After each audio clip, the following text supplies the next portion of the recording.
Republican Senator Ron Johnson from Wisconsin. He's the chairman of the Committee on Homeland Security and Governmental Affairs. Senator, thanks very much for joining us. Like you, we're just learning more about this, but this seems to be happening now almost every week. An American citizen, this particular case, a naturalized U.S. citizen, arrested on these terror charges. It looks like this problem is intensifying, but I'm anxious to get your analysis.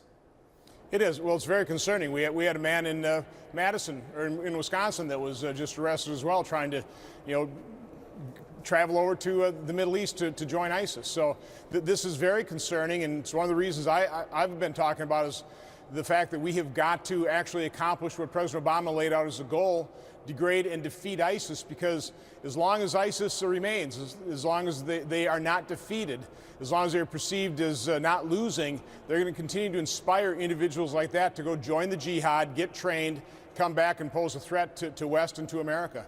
Yeah, but it's not, unfortunately, it's not just ISIS here. Nusra, this other terror group in Syria, could be Al-Shabaab, could be a core Al-Qaeda, could be Al-Qaeda in the Arabian Peninsula, AQAP. There's a lot of these groups that are spreading and for some bizarre reason attracting not only Europeans but Americans as well, right? Well, Wolf, we have to face reality, and my concern with this administration, dating way back. But I mean, let's talk about when President Obama referred to ISIS as a JV team. I don't know if you're listening to what Lieutenant General Flynn has been talking about, the former head of the Defense Intelligence Agency, basically talking about how we pretty well shut down the analysis of the treasure trove of intelligence we obtained in the Osama bin Laden raid.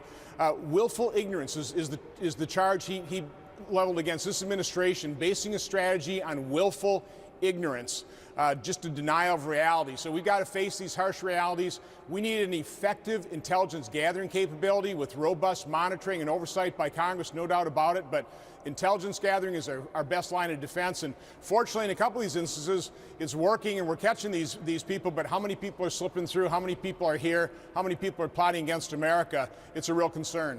So what I hear you saying is you're concerned the U.S. intelligence community is not up to the job right now? Well, no, I'm concerned that this administration is not up to the job. I'm concerned this administration is not willing to face reality that they are deluding themselves and at the same time deluding the American public. They are not facing the threats as seriously in as robust a fashion, showing the kind of strength we really need to actually defeat this type of threat. Senator, let me shift gears. Let's talk about that man who flew this gyrocopter through highly restricted airspace here in the nation's capital, actually landed on the lawn of the U.S. Capitol, not very far from where you are right now. There are a lot of security questions. You would think an incident like this couldn't happen in Washington.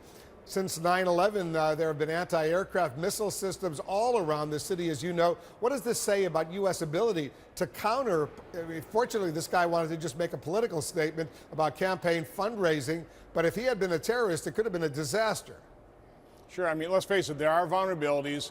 I'm certainly launching at least a preliminary investigation, talking to the agencies. I want to understand the protocols. I want to understand the decisions that were made. I mean, in hindsight, we're talking about hindsight, I'm glad we didn't take this gyrocopter out of the air because in the end, all's well that ends well. But we need to prosecute this individual. I need to find out exactly, like I say, what those protocols are, what those decisions were, and we've got to do what we can to try and strengthen our defenses.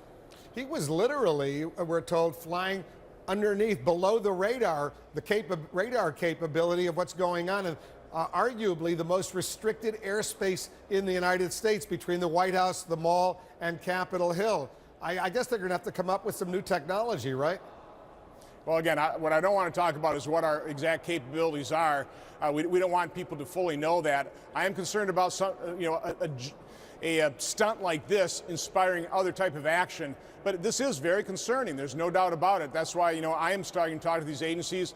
I'm going to do my own preliminary investigation. I'm not sure we're going to hold hearings on this because, again, in the end, don't necessarily want to reveal everything that we are doing around the Capitol. But in hindsight, I'm glad we didn't take this guy out, because what we need to do is prosecute him, set a very strong example. We don't want any more stunts like this, so that when we do take action, we're only taking out action against people that are really trying to do us real harm. Yeah, because I agree. This guy is lucky to be alive right now. He is. U.S. Capitol Police, they could have easily shot him as he was coming. They didn't know he had a box full of letters to be delivered to members of Congress. He could have had explosives. He could have had weapons or whatever. So he is obviously a very lucky man right now to be alive. Senator, thanks very much for joining us. Have a great day. Thank you. Ron Johnson is the chairman of the Homeland Security and Governmental Affairs Committee.